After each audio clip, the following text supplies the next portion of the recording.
तनाव और चिंता आज के बाद आपको सताएगी नहीं। बस इस कहानी को अंत तक ध्यान से सुनिएगा। इस कहानी को सुनने के बाद आपका सोचने का और देखने का नजरिया सकारात्मक हो जाएगा। तो चलिए आज की रहस्यमय कहानी की शुरुआत करते हैं। एक बार एक व्यक्ति बौद्ध भिक्षुक के पास जाता है और कहता है, मैं अपने नगर का एक व्यापारी हूं। मेरा पूरा दिन अपने व्यापार के कामकाज में ही गुजर जाता है, जिसकी वजह से मुझे ज्यादा खाली समय नहीं मिलता। ज्यादा खाली समय ना मिलने और हर समय व्यस्त रहने की वजह से मैं तनाव महसूस करने लगा हूं। पिछले कई महीनों से मैं अपना कोई भी काम ठीक से नहीं कर पा रहा हूं। अब तो किसी भी काम में मेरा मन भी नहीं लगता। मुझे काम को टालने की आदत लग चुकी है। मैं बहुत ही आलसी और चिड़चिड़ा सा हो गया हूं। अपने इन सारी आदतों की वजह से ही मैं आजकल बहुत ही आसान और व्याकुल रहने लगा हूं। कृपया आप मुझे कोई ऐसा तरीका बताएं जिससे पूरे दिन मैं अपने मन को भटकने से रोक सकूं और पहले की तरह अपने व्यापार में मन लगा सकूं। बौद्ध भिक्षु ने व्यक्ति की सारी बातें पूरे ध्यान से सुनी और फिर कहा, तुम्हारी समस्या तुम्हारा काम में व्यस्त रहना नहीं, बल्कि अपने काम को बोझ समझना है। और कोई भी इंसान काम को बोझ केवल तभी समझता है जब वह वर्तमान में चल रहे काम पर ध्यान न देकर सिर्फ अपने काम के भविष्य के बारे में सोचता रहता है और अपने मन में उसकी योजनाएं बनाता रहता है कि मैं भविष्य में इस काम को ऐसे करूंगा, इसे इतना बड़ा बना दूंगा। और जब इंसान सिर्फ किसी काम के बारे में सोचता रहता है लेकिन उसे पूरा करने के लिए कोई ठोस कदम नहीं उठाता, तो फिर वह उस काम को लेकर तनाव से गिर जाता है और फिर उसे वह काम बोझ लगने लगता है। यह सुन व्यक्ति ने कहा, हम हाथ मन, आपने तो मेरे मन की बात कह दी। मैं भी पिछले कई महीनों से रोज अपने काम पर ध्यान देने की बजाय अपने व्यापार की भविष्य के बारे में सोचता रहता हूं कि कहीं भविष्य में मेरा व्यापार कम ना हो जाए, कहीं कोई दूसरा व्यापारी मेरे व्यापार के इलाकों में कब्जा ना कर ले। और ऐसी कई तरह के नकारात्मक बातें मेरे मन में चलती रहती हैं, जिससे मैं अपने आज के व्यापार पर ध्यान नहीं दे पा रहा हूं। यह सुन बौद्ध भिक्षु ने कहा, हम अपने विचारों में समस्याओं को जितना बड़ा बना लेते हैं, असल जिंदगी में समस्याएं उतनी बड़ी नहीं होती। तुम्हें केवल अपने आज पर ध्यान देने की जरूरत है, बाकी सब अपने आप ही ठीक हो जाएगा। व्यक्ति ने कहा, महात्मा, मैं यही तो नहीं कर पा रहा। मैं अपने आज के कामों पर ही तो ध्यान नहीं दे पा रहा। मैंने बहुत कोशिश की, लेकिन मैं हर बार भटक जाता हूं। मैं अतीत में की हुई गलतियों पर पश्चाताप करने लगता हूं, भविष्य की योजनाएं बनाने लगता हूं और फिर मेरा मन अशांत हो जाता है। आप मुझे कोई ऐसे तरीके बताएं जिससे मैं आज पर ध्यान केंद्रित कर सकूं। लेकिन मैं लंबे समय तक ध्यान योग इत्यादि नहीं कर सकता और ना ही कोई बड़ी साधना कर सकता। इसीलिए आप मुझे कोई आसान तरीका ही बताएं। बौद्ध भिक्षु ने कहा, ठीक है, आज मैं तुम्हें 10 ऐसे छोटे छोटे तरीके बताने जा रहा हूं जिन्हें तुम अपने रोज के कामों के साथ भी कर सकते हो। ये तरीके सुनने में तो बहुत छोटे लगते हैं, लेकिन अगर तुमने पूरी दृढ़ता के साथ इनका पालन किया तो सिर्फ कुछ दिनों में ही तुम्हें इनके सकारात्मक परिणाम दिखने शुरू हो जाएंगे और तुम अपने वर्तमान के कामों को ज्यादा ध्यानपूर्वक कर पाओगे। व्यक्ति ने कहा, जी महात्मा, आप मुझे वह 10 तरीके बताए, मैं जरूर उनका पालन करूंगा। बौद्ध भिक्षु ने कहना शुरू किया, पहला तरीका है ध्यानपूर्वक भोजन करो। ज्यादातर लोग भोजन करते समय भोजन करने पर ध्यान नहीं देते, बल्कि उनका ध्यान तो किसी से बातें करने, किसी पुराने विचार में खोए रहने या फिर कुछ देखने में होता है, जिससे उनका मन भोजन करने के दौरान भी आसान रहता है। जबकि हमें भोजन की थाली आने के साथ ही उसकी सुगंध, थाली में कौन सा भोजन परोसा गया है, भोजन देखने में कैसा है, इन सब का पूरे ध्यान पूर्वक निरीक्षण करना चाहिए और मन ही मन भोजन बनाने वाला और उस भोजन को उगाने वाले का धन्यवाद करना चाहिए। हर एक निवाले के साथ भोजन के स्वाद का आनंद रहना चाहिए, न कि सिर्फ पहले निवाले का। अगर तुम पूरे प्रेम के साथ ध्यानपूर्वक भोजन को ग्रहण करते हो तो भोजन के खत्म होने तक तुम्हारा मन एकदम शांत हो जाएगा और तुम अंदर से आनंद महसूस करोगे। और यही कारण है कि पुराने भारतीय समाज में मौन रहकर भोजन करने की परंपरा रही है, क्योंकि मौन होकर ध्यानपूर्वक भोजन करना भी ध्यान करने का एक तरीका है। और न केवल भोजन करते समय, बल्कि अगर तुम रोजमर्रा के अन्य कामों को भी, जैसे कि चलना, नहाना, सफाई करना इत्यादि को भी ध्यानपूर्वक करते हो, तो तुम पूरे दिन खुशी और आनंद से भरे रहोगे। बौद्ध भिक्षु ने कहा, दूसरा तरीका है अपने सांसों पर ध्यान दो। सांस प्राकृतिक रूप से चलने वाली एक स्वाभाविक और लयबद्ध प्रक्रिया है। जब हम अपनी आती जाती सांसों पर ध्यान देते हैं तो यह हमें हमारे दिमाग से निकालकर शरीर में ले जाती है। परिणाम स्वरूप हम अपने विचारों की उलझन, भय और चिंताओं से मुक्त हो जाते हैं और यह काम तुम किसी भी समय कर सकते हो। बुद्ध के द्वारा बताई गई विपासना ध्यान विधि में भी अपनी आती जाती सांसों पर ध्यान केंद्रित करने के लिए ही कहा गया है। जब भी तुम तनावग्रस्त हो जाओ या खुद को विचारों में उलझा हुआ पाओ तो तुरंत अपना ध्यान अपनी आती जाती सांसों की तरफ मोड़ दो। कुछ ही पलों बाद तुम महसूस करोगे कि तुम शांत होते जा रहे हो। तुम्हारी सारी उलझने, सारा तनाव गायब हो गया है। और अगर तुम लंबे समय तक अपने सांसों पर ध्यान केंद्रित करने की आदत डाल लेते हो तो तुम खराब से खराब परिस्थितियों में भी खुद को शांत रख पाओगे और अपने वर्तमान के कामों पर ज्यादा लंबे समय तक ध्यान केंद्रित कर पाओगे। सांसों पर ध्यान देना हमें याद दिलाता है कि हम कौन हैं।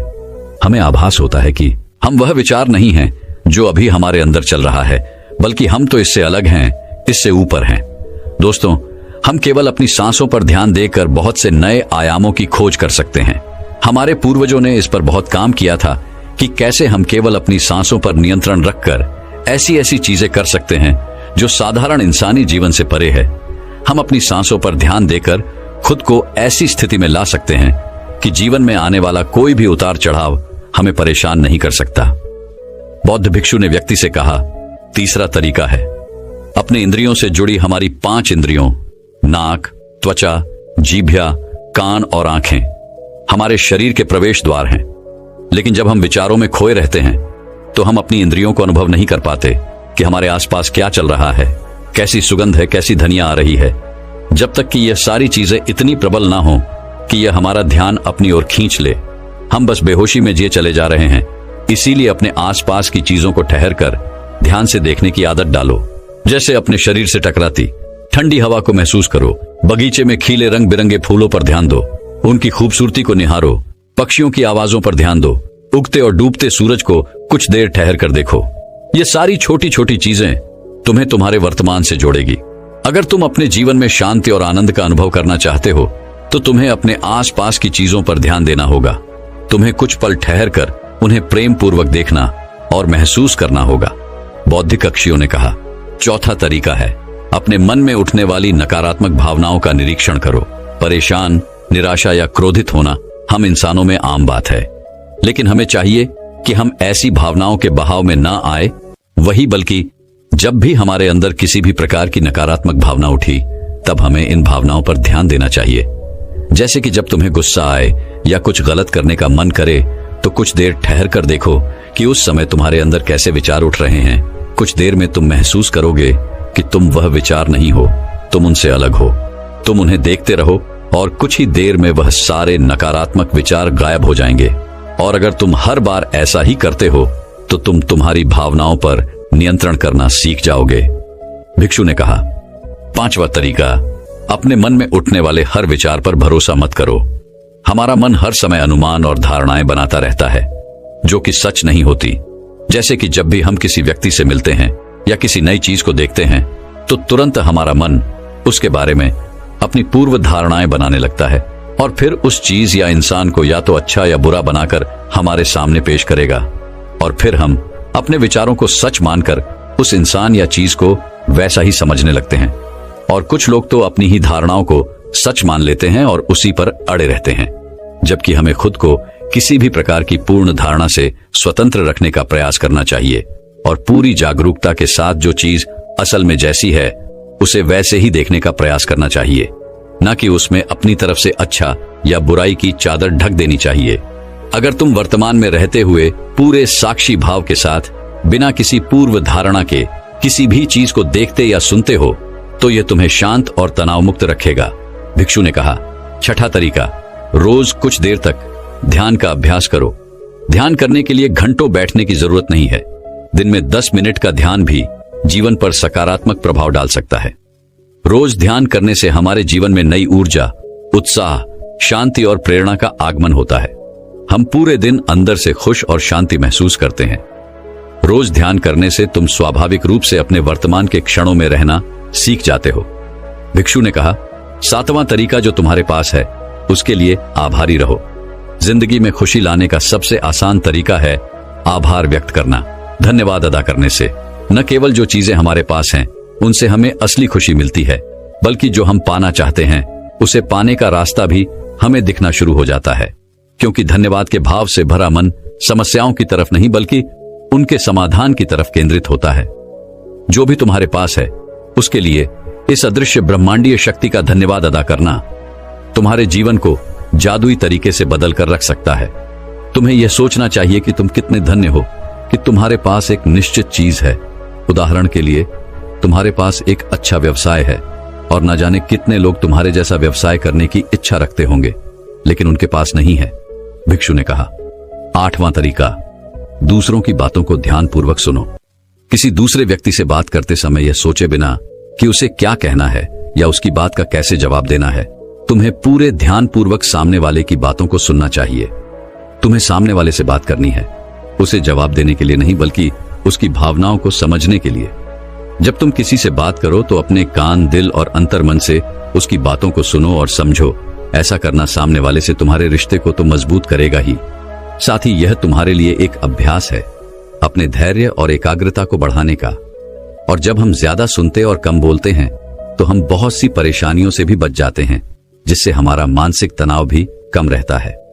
और याद रखो, किसी भी इंसान की बातों को ध्यानपूर्वक सुनना उसे सम्मान देने का सबसे अच्छा तरीका है। भिक्षु ने आगे कहा, 9वां तरीका, अपने महत्वपूर्ण कामों के लिए एक समय निर्धारित करो। तुम्हें अपने दिन के कुछ समय को महत्वपूर्ण कामों के लिए निश्चित रखना चाहिए, जैसे काम का समय, नहाने का समय, सफाई का समय, खाने का समय। महत्वपूर्ण कामों को समय के साथ बांटना यह सुनिश्चित करता है कि वे चीजें बिना किसी बाधा के नियमित रूप से होती रहें। दिन के सही समय पर सही काम को करना हमारे जीवन में अनुशासन लाता है और अनुशासन से जीवन में शांति और खुशी आती है। भिक्षु ने कहा, 10वां और अंतिम तरीका, अपने रोजमर्रा के कामों में जागरूकता लाने का प्रयास करो। तुम जब भी किसी काम को करो तो उसे वर्तमान में रहकर करने की कोशिश करो। हर बार तुम्हारा मन अपने विचारों में खो जाएगा, लेकिन तुम्हें फिर से खुद को वर्तमान क्षणों में वापस लाना है। और यह तुम्हें हर बार करना है जब तक कि यह तुम्हारी आदत ना बन जाए। और साथ ही तुम यह देखने का भी प्रयास करो कि उस काम को करते वक्त तुम्हारे अंदर किस तरह के विचार उठ रहे हैं। यह एक छोटा सा अभ्यास तुम्हें वर्तमान में जीने में तुम्हारी मदद करेगा। भिक्षु ने आगे कहा, शांति और आनंद कोई घटना नहीं है, बल्कि यह एक प्रक्रिया है जो हमारे जीवन के साथ साथ चलती है, अगर हम जागरूक रहकर जीना सीख जाते हैं। इतना कहकर बौद्ध भिक्षु मौन हो गए और वह व्यापारी उनका धन्यवाद करते हुए वहां से चला गया। तो दर्शकों, चलिए अब तनाव के ऊपर हमारे दूसरे कहानी की शुरुआत करते हैं। एक बार एक बड़े राज्य के राजा को एक सन्यासी से प्रेम हो गया। सन्यासी रहता था राज्य के पास वाले एक जंगल में। वह एक पेड़ के नीचे अपनी धुनी रमाए बैठा रहता, अपनी मस्ती में मस्ती, बिना किसी चिंता, बिना किसी तनाव की। उसकी शांति लोगों को अपनी तरफ आकर्षित करती। जो भी उसके पास बैठता उसका मन भी शांत हो जाता। उस सन्यासी की अद्भुत शांति लोगों से दुलार करती, उनको अपनी तरफ चुंबक की तरह आकर्षित करती। आसपास के गांव के लोग जब भी अपनी कोई समस्या लेकर उस सन्यासी के पास आते ही तो वह झट से उन्हें उनकी समस्या का समाधान सुझाव देता। उस सन्यासी की प्रसिद्धि दूर गांवों तक फैल चुकी थी। धीरे धीरे यह बात राज्य के राजा तक पहुंची तो एक दिन राजा भी अपने मंत्री के साथ उस सन्यासी से मिलने पहुंचा। सन्यासी की शब्दों की मिठास और अद्भुत शांति ने राजा को भी अपनी तरफ आकर्षित कर लिया। अब तो राजा रोज शाम को राजकाज के कामों से थोड़ा वक्त निकालकर सन्यासी से मिलने आने लगा। धीरे धीरे राजा का सन्यासी के प्रति प्रेम इतना प्रगाढ़ हो गया कि अब तो वह सन्यासी से एक पल के लिए भी दूर नहीं रहना चाहता था। एक शाम वह जब अड़ गया कि आज तो आपको मेरे महल में चलना ही पड़ेगा। सन्यासी ने खूब मना किया, तरह तरह के कारण बताए, लेकिन राजा ने सन्यासी की एक न सुनी। अंततः सन्यासी को राजा के महल आना ही पड़ा। राजा महल में सन्यासी को अपनी ही तरह की सूक्ष्म गद्दी देता, उसे पूरा मान सम्मान देता। राज्यसभा में सन्यासी राजा से केवल एक सीढ़ी नीचे की कुर्सी पर ही बैठता। दोनों हमेशा साथ रहते। एक बार दोनों एक जंगल में शिकार के लिए गए और शिकार का पीछा करते करते रास्ता ही भटक गए। दोनों अकेले ही गए थे, उनके साथ कोई सैनिक इत्यादि नहीं था।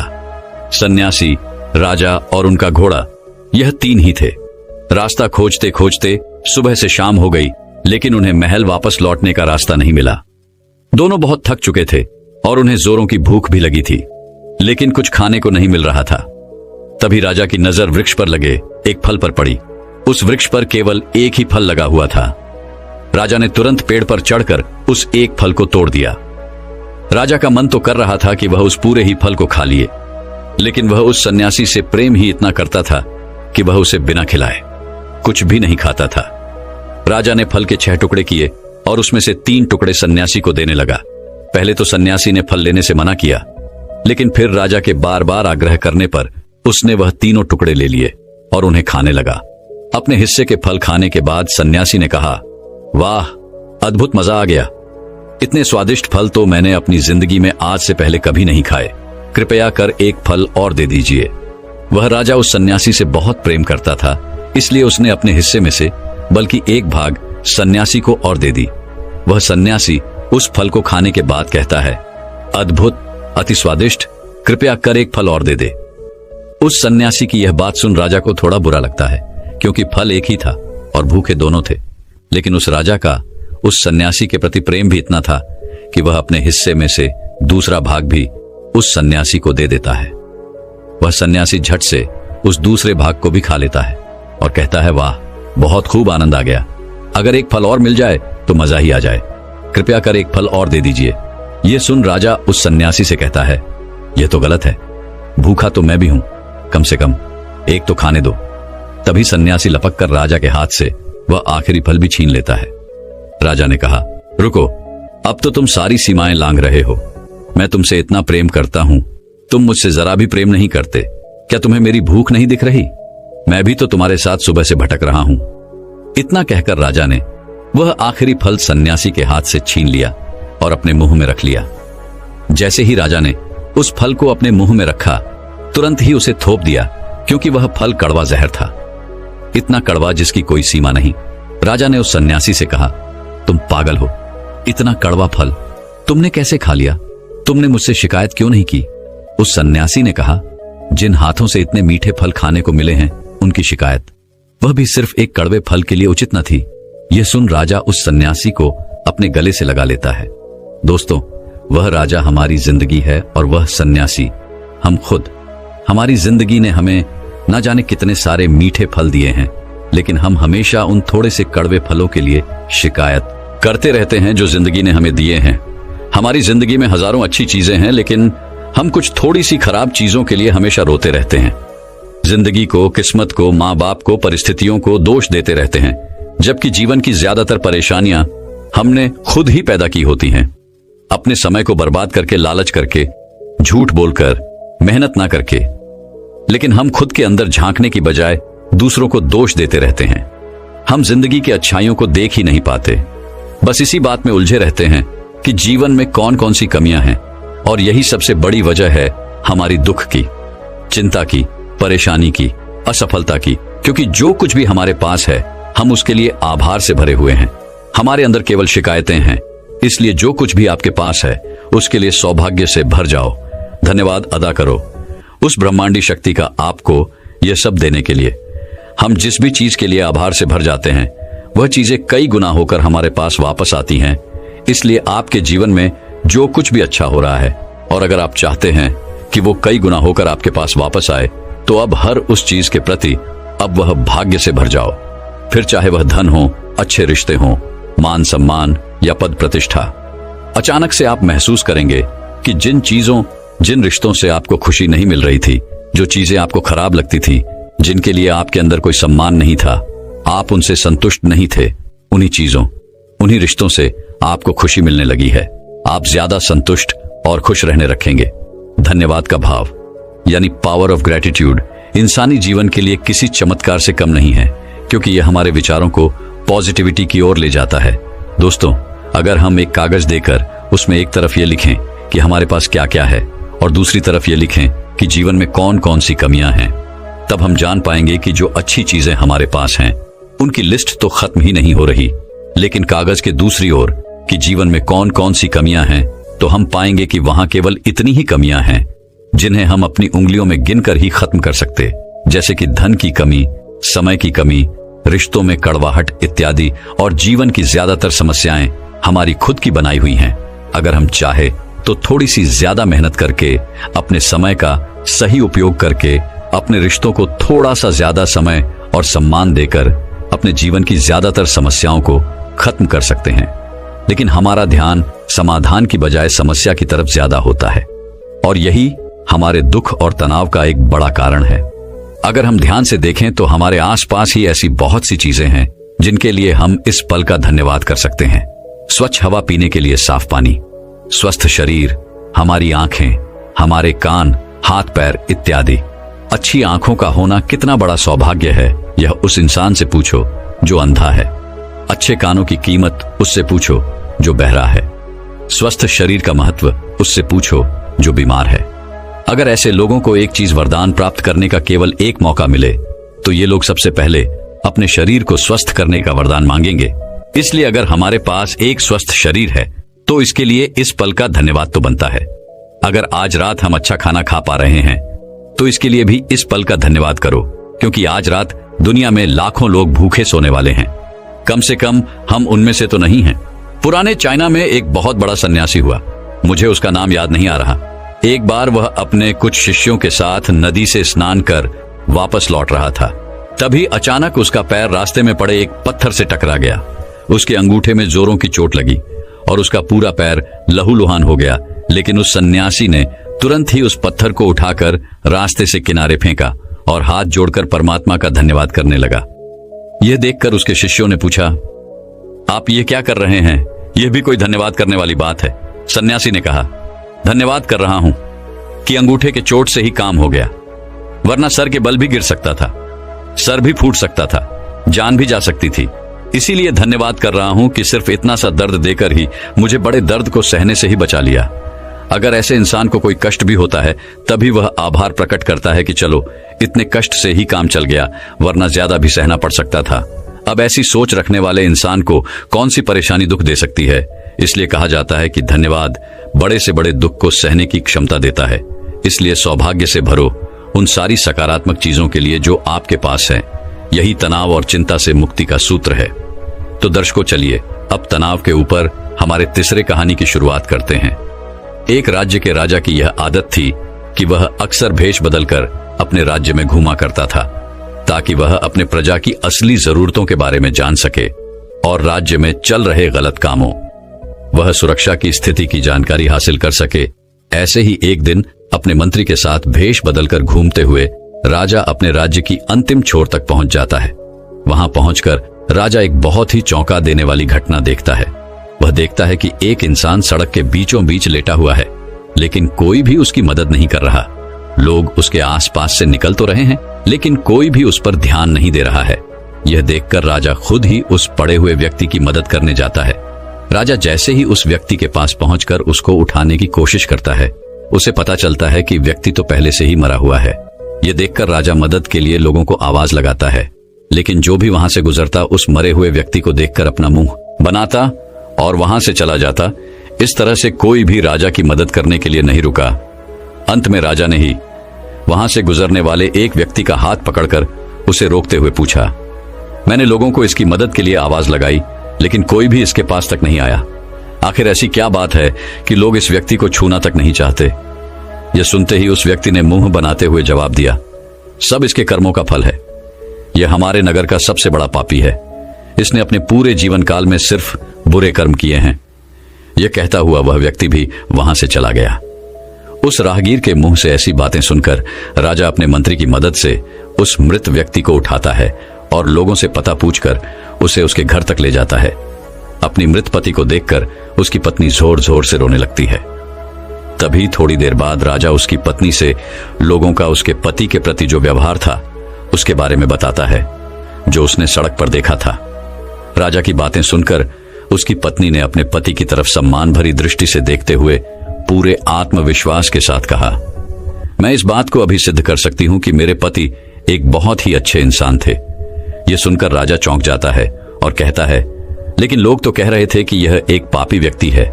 यहां तक कि लोग इससे इतनी नफरत करते थे कि वो इसके मृत शरीर को छूने तक को भी तैयार नहीं है। यह सुन उसकी पत्नी ने राजा से कहा, आप सही कह रहे हैं और मुझे भी लोगों से यही उम्मीद है क्योंकि लोगों ने तो हमेशा ही मेरे पति को गलत जगहों पर जाते हुए देखा है। लेकिन सच्चाई तो यह है कि मेरे पति हर रोज शराब की दुकान पर जाते थे और वहां से शराब की कुछ बोतलें खरीद लाते और फिर उस पूरी शराब को नाली में फेंक देते, ये कहते हुए कि मुझे उम्मीद है कि इससे वो लोग बुरे कर्म करने से बच जाएंगे जो इस शराब को पीने वाले थे। फिर उसके बाद रात में मेरे पति उन स्त्रियों के पास जाते हैं जो देह व्यापार करके अपना जीवन यापन करती हैं। उनमें से कुछ स्त्रियों को वह पूरे रात की कीमत देकर उन्हें दरवाजा बंद कर लेने के लिए कहते, जिससे कम से कम उस रात तो उनके पास कोई न जाए। उसके बाद वह घर वापस आते ही और भगवान का धन्यवाद अदा करते कि उनकी कृपा से ही आज वह कुछ और दो पर हो रहे अत्याचार को कम कर सके और कुछ जवान लड़कों को गलत कर्म करने से रोक सके। तो लोग अक्सर मेरे पति को ऐसी जगहों पर जाते हुए देखते थे और समझते थे कि मेरे पति शराबी और खराब नियत के हैं। मैं अक्सर अपने पति से कहती थी कि याद रखना, जब तुम मरोगे तो कोई तुम्हें छुएगा भी नहीं और तुम्हारी अर्थी को भी कोई कंधा देने वाला नहीं होगा। मेरी इस बात पर अक्सर मेरे पति हंस देते और कहते, तुम देखना, मेरी अंतिम यात्रा पर स्वयं राजा और इस शहर की सबसे बड़े और सम्मानित लोग मेरी अर्थी को कंधा देंगे और मेरी अंतिम क्रियाकर्म को पूरा करेंगे। उसकी पत्नी के मुंह से ऐसी बातें सुनकर राजा के आंखों में आंसू आ गए और उसने कहा, मैं ही इस राज्य का राजा हूं और कल सुबह मैं और मेरे मंत्री इसकी आखिरी यात्रा पर इसकी अर्थी को कंधा देंगे और इसका अंतिम संस्कार करेंगे। हम भी अक्सर यही सोचते हैं कि लोग क्या कहेंगे और अपनी इस सोच की वजह से हम कभी भी वह नहीं कर पाते जो हम करना चाहते हैं, जिसे करने से सच में हमें खुशी मिलती है। तो इस कहानी से हमें यही सीख मिलती है कि लोग क्या कहेंगे, इस बात की परवाह किए बिना हमें वह करना चाहिए जो करना सही है, जिसे करने से हम सच में खुश रह सकते हैं। क्योंकि जब हमारे अच्छे कर्मों को कोई नहीं देख रहा होता है तो सिर्फ भगवान देख रहा होता है। दोस्तों, मैं उम्मीद करता हूं कि यह कहानी सुनने से आपके जीवन में अच्छे बदलाव आए होंगे। आपको इस वीडियो से क्या सीखने मिला, ये कमेंट करके जरूर बताइए और अपने परिवार, दोस्तों या आपके करीबी इंसान के साथ ये कहानी शेयर करके उन्हें भी इस ज्ञान से परिचित करवाए। बाकी अगर आपको ये वीडियो दिल से अच्छी लगी हो तभी इस वीडियो को लाइक कर देना और आपने अब तक इस चैनल को सब्सक्राइब न किया हो तो चैनल को सब्सक्राइब भी जरूर कर देना। आपका हर दिन शुभ हो और खुशियों से आपका जीवन भरा रहे। धन्यवाद। नमो बुद्धाय।